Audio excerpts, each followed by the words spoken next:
Physician, Bombay hospital और साथ ही आप मेंबर भी हैं महाराष्ट्र कोविड टास्क फोर्स के।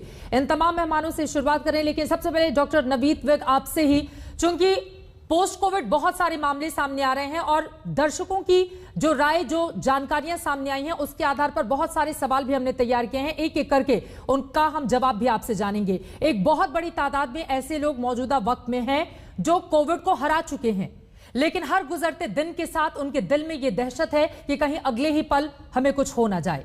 इसके लिए क्या सलाह आप देंगे? क्या कोई इस तरह के लक्षण हैं जिनकी पहचान की जा सकती है? अगर स्थिति गंभीर होती है तो पोस्ट कोविड बाद वो कौन कौन से एहतियाती कदम हैं जिनको उठाए जाने की बेहद जरूरत है? डॉक्टर विक। देखिए, पोस्ट कोविड हमें अपना सेहत का ख्याल करना है और अपने आप को स्लोली रिहेबिलिटेट करना है।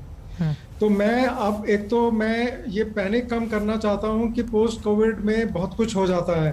पोस्ट कोविड में अगर हम अपना ख्याल रखेंगे और अपनी कोमॉर्बिड कंडीशंस का, जैसे मुझे हाइपरटेंशन है, डायबिटीज़ है, हार्ट की बीमारी है, या किडनी में कोई तकलीफ है, या मैं कोई और इम्यूनोसप्रेशन दवाइयाँ ले रहा हूँ, तो मुझे मरीज़ का इलाज करना है। मुझे पोस्ट कोविड का इलाज नहीं, मुझे पूरे मरीज का इलाज करना है। जब हम कोविड का भी इलाज करते हैं तब भी हम पूरे मरीज का ही इलाज करते हैं ताकि उसे ज़्यादा दिक्कतें मत हों। तो पोस्ट कोविड में तकलीफ क्या होती है? आपको कभी कभी वीकनेस कुछ ज़्यादा दिनों तक रहती है, कभी सांस फूलता है, छाती में टाइटनेस लगती है, कभी स्मेल और टेस्ट आने में समय लग जाता है। दूसरा, हमें सोचना पड़ेगा, कुछ लोगों में हमें जोड़ों में दर्द पाया गया, कुछ लोगों को नींद की कमी पूरी नहीं हुई, कुछ लोगों को एंजाइटी और थोड़ा डिप्रेशन और सोच में भी थोड़ा बदलाव आता है। बिल्कुल। लेकिन इन सब चीज़ों का इलाज सिर्फ एक ही है। मैं किसी भी चीज़ में जल्दी मत करूं, मैं रिहेबिलिटेशन अपनी आराम से करूं। स्पेशली जो मरीज जिनको कोमॉर्बिड कंडीशन है उनको अपना ज़्यादा ख्याल रख के और धीरे धीरे अपनी 6 मिनट वॉक करने के बाद, भाई मैं हर घंटे के बाद 6 मिनट वॉक करूं दिन में 3-4 बार, उससे मेरा कॉन्फिडेंस भी बढ़ता है और जो मेरी डीकंडीशनिंग हो गई है वो भी ठीक जल्दी होती है। और ब्रीदिंग एक्सरसाइज, जैसे एक फूल सूंघते हैं, मैं थोड़ा सा सांस लूं और मुंह से अपना लिप्स को बंद करके धीरे धीरे निकालूं 4 बारी में, 6 बारी में, 6 सेकंड में। तो ये छोटी छोटी एक्सरसाइजेस हैं जो मैं करूं और 6 मिनट वॉक करूं दिन में 5-6 बार, तो मुझे इसी से बहुत मदद हो जाएगी।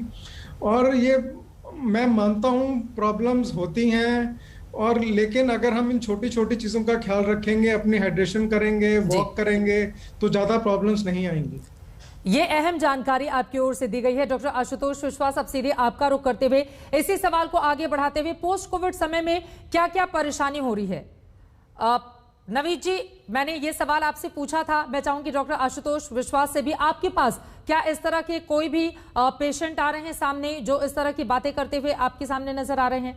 चलिए, डॉक्टर आशुतोष विश्वास तक हमारी आवाज नहीं पहुंच पा रही है। अगला सवाल, नेगेटिव होने के बाद क्या क्या सावधानी बरतने की जरूरत है? आप ही से ये सवाल है डॉक्टर विक। नहीं, नेगेटिव मैं अगर हो गया हूँ, अब वो डिपेंड करता है। मुझे माइल्ड और मॉडरेट डिजीज थी तो मैं 10 दिन में नेगेटिव हो जाता हूँ।